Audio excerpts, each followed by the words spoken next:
Hey, peace and blessings, family. I know it's been a while since y'all seen me on Sunday Sitting with Sisters, doing a little bit of hiatus and housekeeping, and a lot of things have happened, good and challenging, but I'm still here. So right now, I'm coming to you live from Georgia. I'm on a Unity road trip. So, for the past 11 years, I've done the Quality of Life road trip where I take young ladies that I work with throughout the school year who have volunteered and given hours to go on a road trip across the United States and Canada to learn about their history, their culture, contributions that African Americans have made to this country, which makes it the country that it is. And they get to learn everything, like the great, the wonderful, the not so wonderful. But most importantly for me, they get to learn about the root of this country and what has happened to us in the past and how it's shaping the future.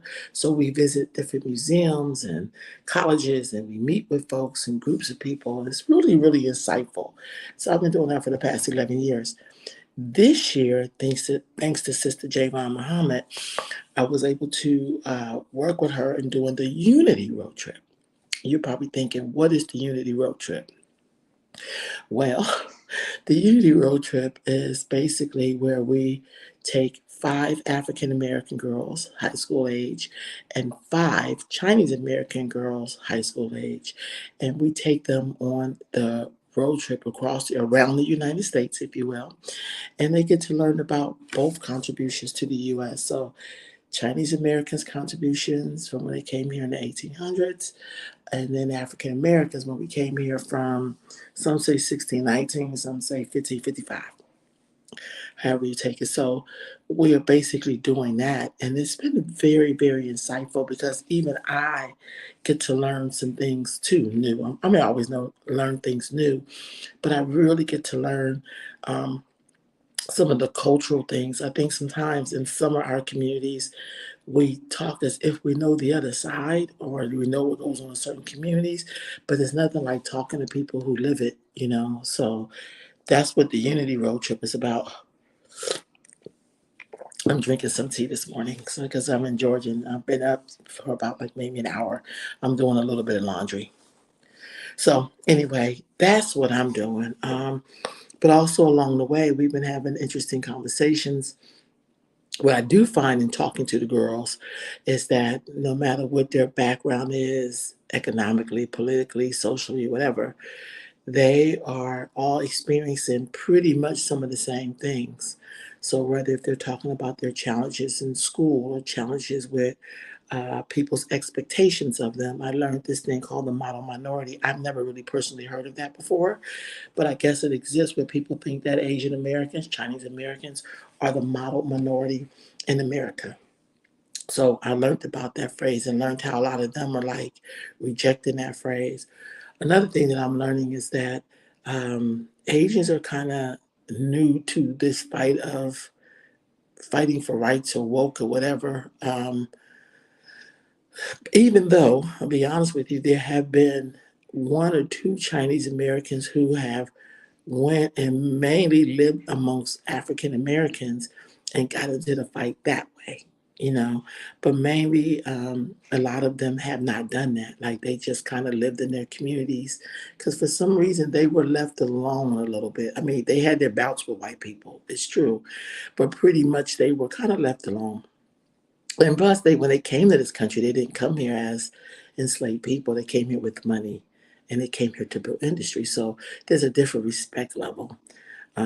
Also, what's been very insightful is hearing what both the Black and Asian girls are saying about what they're learning about being up and close on plantations in the South. That they're really learning about. They didn't know what slavery really was about, and I feel like when I hear African Americans say stuff like, our history didn't start with slavery, no one said it did. That's number one.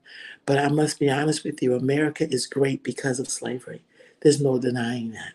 So when you come face to face on a plantation, seeing how people live, seeing how harsh it is, some of us need to go to those places to remind ourselves about what this is really about.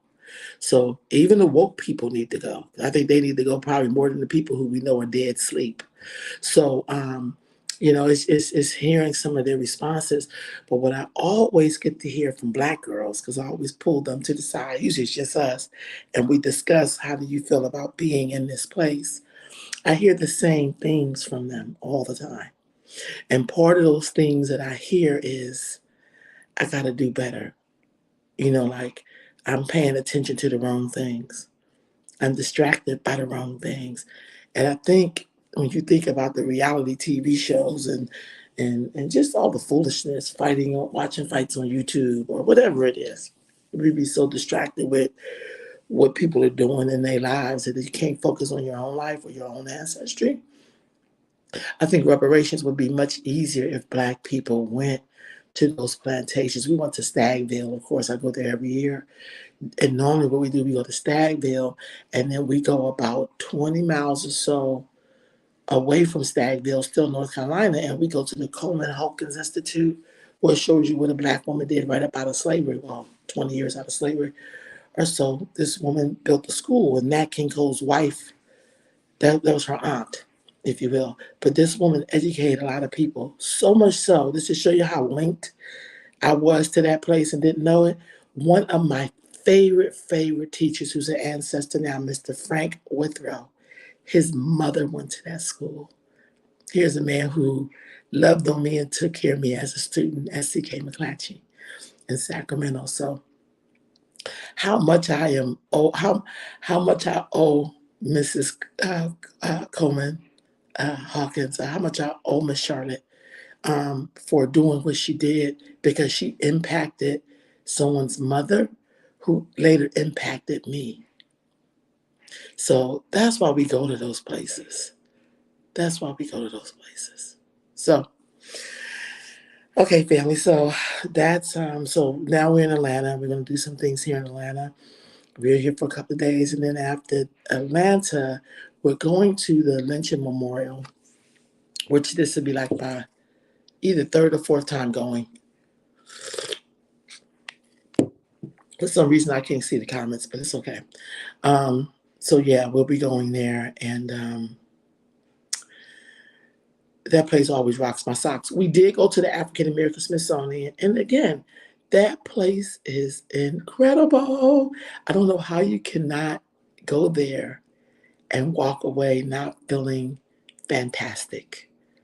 It's hard now. Don't get it twisted. It's hard looking at all the things that our people have been through. But man, it just shows you what you're made of. I mean, everything they talk about social clubs. I keep saying one of these days I'm going to go there and I'm going to try to write everything that I can, because I think I need to pull it into a lesson in my classes this year.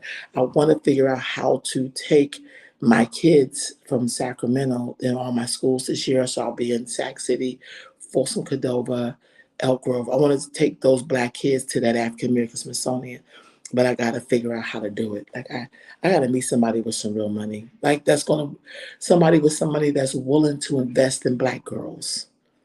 That's what my struggle has been.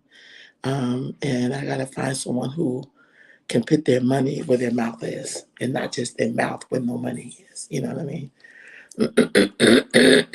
So we went there, and I just feel like, man, if I could take my kids anywhere, I want to take them to the African American Smithsonian, and I want to take them to the Lynching Memorial in Montgomery, Alabama.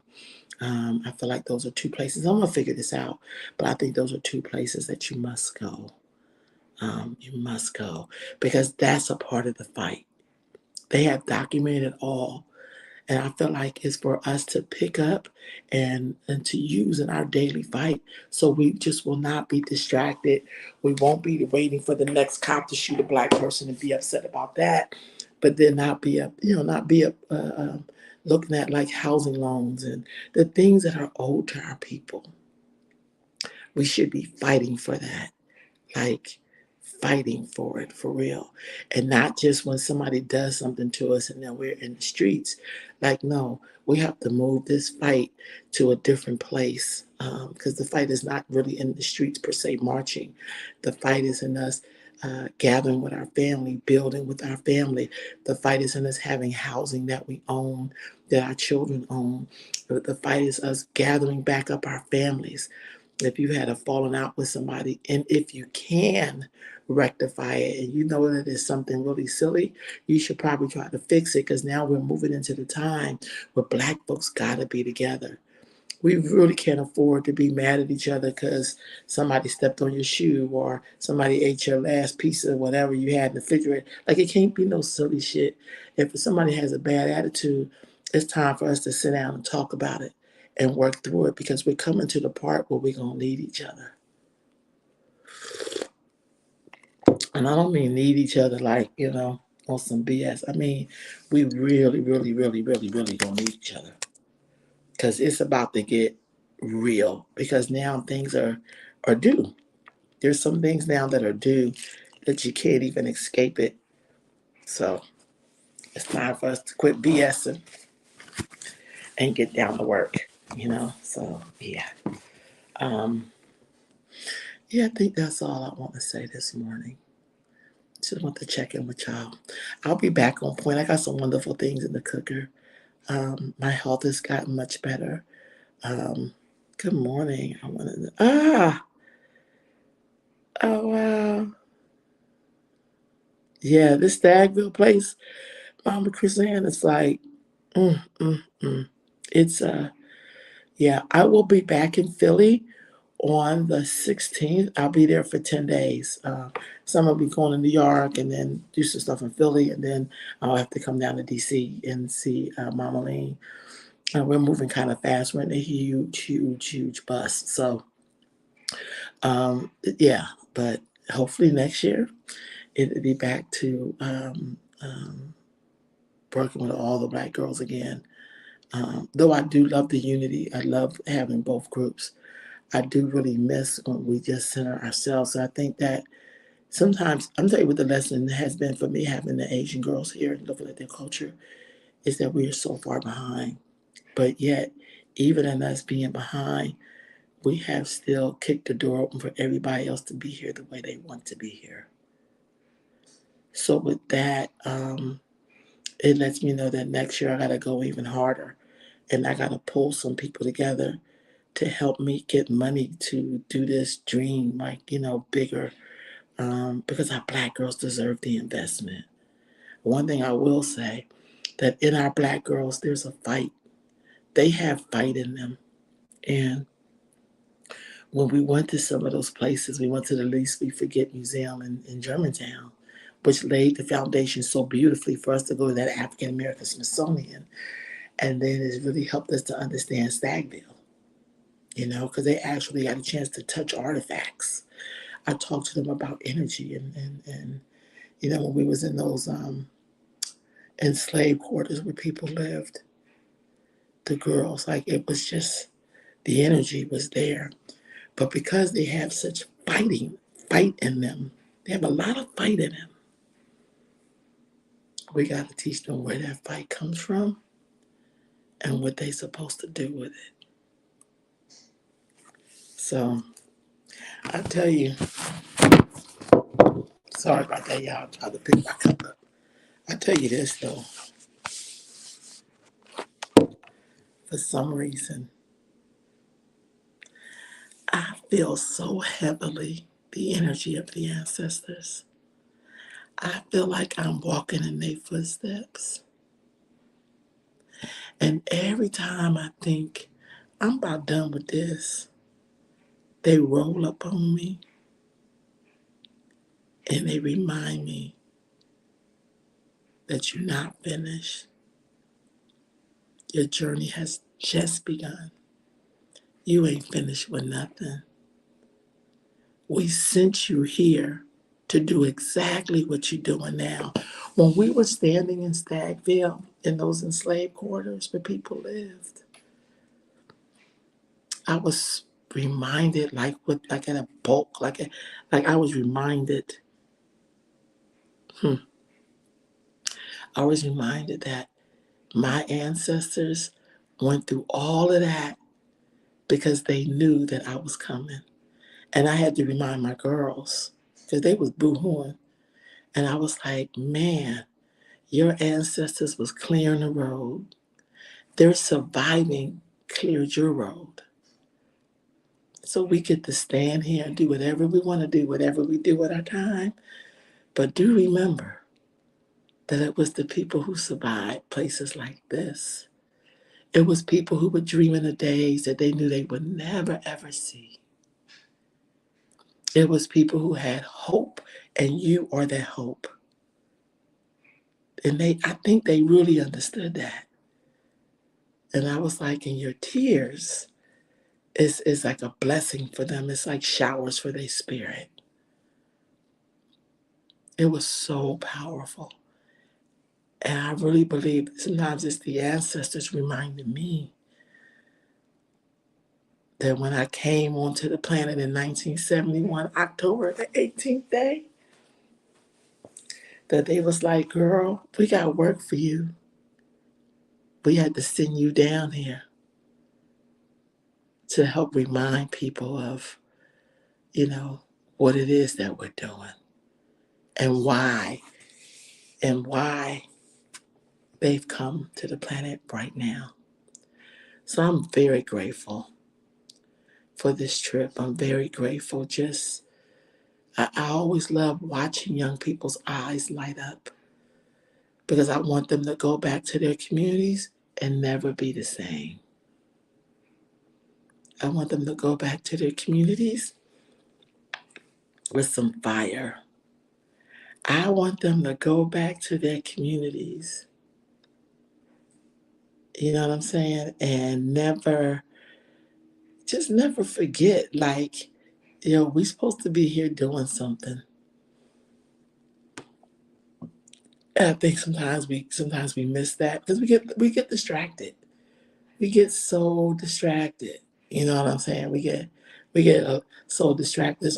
I get distracted. I go to post 2 things or 3 things like I'm supposed to do a day, and I get distracted when looking at other people's stuff. You know, but it's okay. This is what the trip is all about. I also want to reach out to girls and women's group, Black girls and women groups across the country to figure out how we can all do something together. I would love for us to meet up at Stagville. I would love for us to meet up at the Lynching Memorial.